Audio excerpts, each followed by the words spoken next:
Most Tupelo historians will tell you the 1936 tornado was the city's defining moment. Many of us, however, believe it was the 1934 tornado that changed Tupelo and all of northeast Mississippi forever. That was the year a young George McLean blew into town and bought a bankrupt newspaper from a bankrupt bank. And though he had no formal journalism training and Tupelo was in the poorest region in the poorest state in America at the time, Mr. McLean had an abiding belief.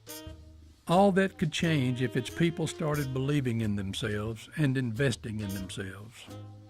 He made sure the Daily Journal focused its coverage on Tupelo and the smaller surrounding towns, and especially the people in those towns. And within a few years, he made his newspaper an enduring success.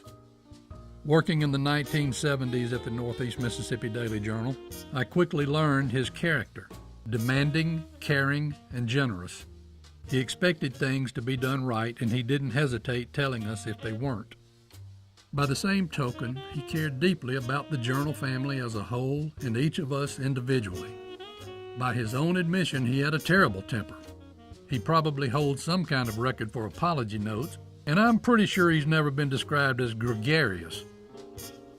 But he was a good man. When the Journal moved to its current location, the desks were made of unfinished doors placed on file cabinets, and that's where we worked. People would leave hot water running or dripping, and he just turned off the damn hot water.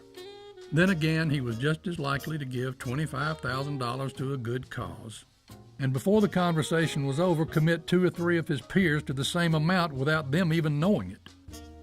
A devout Christian, Mr. McLean was a firm believer in and practitioner of the social gospel, and that community development precedes economic development. He put the Journal's corporate money where its editorial mouth was. Appalled by low reading scores, he spent more than $1 million on classroom reading assistants for first and second grades in the Lee County schools. Years later, all Mississippi public schools had a similar program.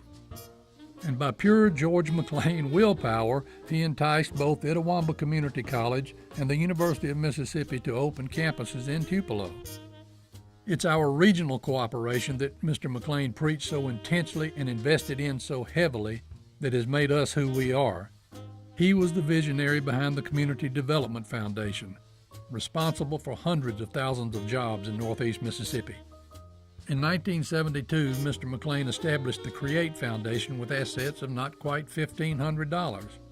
When he died, he left the Daily Journal to CREATE. In its 45 years, CREATE has given more than $96 million to communities and organizations in northeast Mississippi. He was a man of large and small deeds, and all of them with the best intentions. He had a head as hard as a rock and a heart as big as a boulder. He once loaned me $600 to get my car fixed and let me pay it back $10 a week at no interest. There's no telling how many lives he touched like that. I finally paid off that loan, but I remain indebted to George McLean. In truth, we all are.